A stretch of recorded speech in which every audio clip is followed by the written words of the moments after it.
మెదక్ జిల్లా రామాయంపేట మండల కేంద్రంలో అఖిల భారతీయ విద్యార్థి పరిషత్ నాయకులు వినూత్న రీతిలో నిరసన కార్యక్రమం చేపట్టారు. విద్యాసంస్థలు ప్రారంభమై 20 రోజులు గడుస్తున్న స్థానిక విద్యాధికారి ప్రైవేటు పాఠశాలల్లో అధిక ఫీజులు వసూలు చేస్తున్నా, అనుమతి లేకుండా పుస్తకాలు విక్రయిస్తున్నా పట్టించుకోవడం లేదని, విద్యారంగ సంస్థలను గాలికి వదిలేశారని ఈ సందర్భంగా దున్నపోతుకు వినతి పత్రం సమర్పించి నిరసన వ్యక్తం చేశారు. ఇప్పటికైనా ఉన్నతాధికారులు స్పందించి ప్రైవేట్ పాఠశాలపై అక్రమాలపై చర్యలు తీసుకోవాలని, ప్రభుత్వ పాఠశాలలో అన్ని రకాల వసతులు కల్పించాలని వారు డిమాండ్ చేశారు.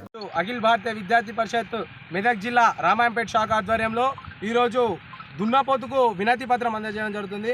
ఎందుకంటే తెలంగాణ రాష్ట్రంలో విద్యా సంవత్సరం మొదలైనటువంటి 20 రోజుల నుంచి జిల్లాలో ఉన్నటువంటి మెదక్ జిల్లాలో ఉన్నటువంటి విద్యాధికారి విద్యారంగం పైన, విద్యార్థి స్థితిగతుల పైన, అలాగే ప్రభుత్వ పాఠశాలల పైన ఎలాంటి చర్యలు తీసుకుంటలేడు, ఎలాంటి స్పందన లేదు. కాబట్టి అతని స్పందన దున్నపోతు మీద వర్షం పడ్డట్టుగా ఉన్నది. కాబట్టి ఈరోజు అతనికి ఇచ్చే బదులు దున్నపోతుకే ఇచ్చింది మేనని ఏబీవీపీ రోజు దున్నపోతుకు వినతి పత్రం అందజేయడం జరుగుతుంది.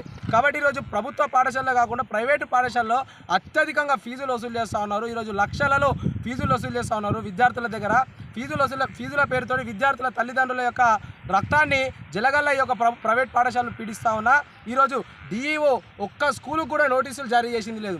అలాగే ఈరోజు ప్రభుత్వ నిబంధనలకు వ్యతిరేకంగా ప్రైవేట్ పాఠశాలలో అక్రమంగా అధిక ధరలతోటి పుస్తకాలు విక్రయిస్తూ ఉంటే ఈ సమాచారం డిఓ గారికి ఫోన్ ద్వారా కావచ్చు, లెటర్ ద్వారా కావచ్చు అందించిన ఇంతవరకు ఒక్క స్కూలుకు కానీ, ఒక్క యాజమాన్యానికి కానీ నోటీసులు జారీ చేసినటువంటి దాఖలాలు మెదక్ జిల్లాలో.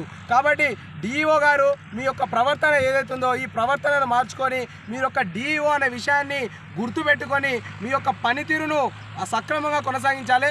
లేకపోతే ఈ దున్నపోతుకు వినతి పత్రం ఇచ్చుడు కాదు, దున్నపోతులను రోడ్డు మీద కాదు నీ కలెక్టర్ ఆఫీస్లో కూడా తీసుకొచ్చేటటువంటి పరిస్థితి ఏర్పడతాయని చెప్పేసి ఈరోజు ఏబీవీపీ డిమాండ్ చేస్తుంది. అలాగే ఈరోజు చూసుకున్నట్టయితే మరిన్ని అప్డేట్స్ కోసం మా ఛానల్ని సబ్స్క్రైబ్ చేయండి.